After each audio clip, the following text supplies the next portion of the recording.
Bonjour, la presse de ce mardi 30 octobre joue à fond la carte de la compétitivité. Les patrons en lutte contre le gouvernement s'affichent en couverture de Libération avec Rolex, cigares, porte-voix et poings levés. Selon le quotidien, la politique de la carotte et du bâton menée depuis 6 mois par le gouvernement montre ses limites. L'appel des dirigeants des grandes entreprises à une baisse massive des charges provoque la colère des responsables de gauche. C'est l'appel de trop. Pour Henri Emmanuelli, les patrons ont la mémoire courte. La course aux dividendes leur a fait perdre de vue la question de la compétitivité. Pour l'UMP Luc Châtel, ils traduisent au contraire une exaspération légitime. L'exaspération des patrons face à celle du gouvernement qui voit derrière cette levée de bouclier la main de l'opposition et plus précisément celle de Jean-François Copé. Son appel à manifester contre la gauche énerve le ministre du Budget.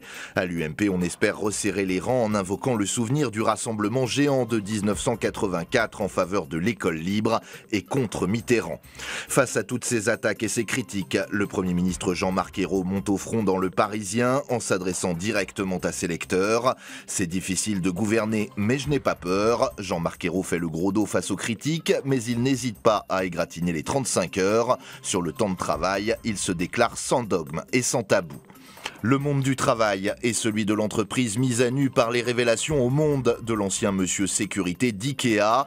Il y assure que le flicage des salariés dans la boîte suédoise n'avait rien d'une initiative personnelle.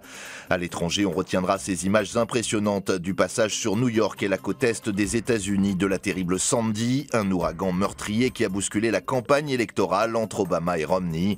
Le Parisien nous rappelle également les recherches en France pour tenter de retrouver une des victimes de la tempête du week-end. À lire également le portrait de Zubaida Al-Makeh, cette femme colonel de l'armée régulière syrienne appartenant à la communauté alaouite du président Al-Assad. Elle est vue comme un nouveau symbole des défections qui fragilisent le régime de Damas. Enfin, on termine avec une scène que l'on ne pensait jamais voir, celle de la suite 2806 du Sofitel de New York, reconstituée pour les besoins d'une pièce tragicomique présentée dans un théâtre parisien. Allez, il est l'heure de sortir de la douche. Bonne lecture et à demain.